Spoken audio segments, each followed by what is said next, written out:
done extraordinary things, and an astonishing amount of work has gone into them. I mean, you can't read this without just being boggled by what it is. But I think there are 2 points in the book that really jump out at me as sort of filling out your personal philosophy here. And the one, obviously, is when you were good early in Seattle at skating, but you make this big decision to go to Lake Placid. I'll start by saying this. You know, my childhood was not, my relationship with my father was not always a good one. And it took a long time, a lot of fights. I mean, very severe intensities between two personalities that were clashing for a long period of time when I was a kid.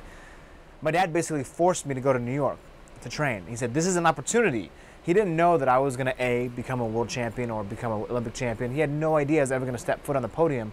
But he knew this was an opportunity for me to do something that was different and to realize perhaps a dream that he didn't know was possible. I didn't know was possible. But it was taking that first step forward in order to try and see what was going to happen for the events to come. And you're 14, you don't want to leave your house, your friends, obviously peer pressure at that age is extraordinarily powerful. Your dad leaves you at the airport. You say, thanks, Dad, and then you run away to your friend's house. Yeah, I call my friend, he comes pick me at the airport, I take off, I'm gone for the next, 9 days or so. My dad thinks I'm still in New York. He gets a call from the people in New York saying, is your son still coming to train with us? My dad's like, what are you talking about? I sent him there. You lost my son. They're like, no, sir, we didn't lose your son. It was crazy.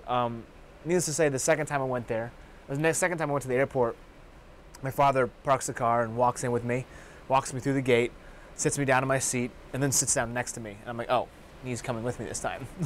But you were still fighting him the whole way. I mean, you say when you landed, I'm not staying, I hate this, I don't want to do it. Even initially when I first arrived for training. I mean, it was such a big departure for me as a person. It was so different from what I was used to.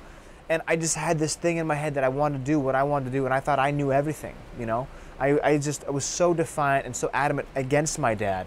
And for what reasons, I don't really know, because he was a great father the entire time, but I was just a crazy kid. I was just crazy, and I was out of control, and sport helped change my life.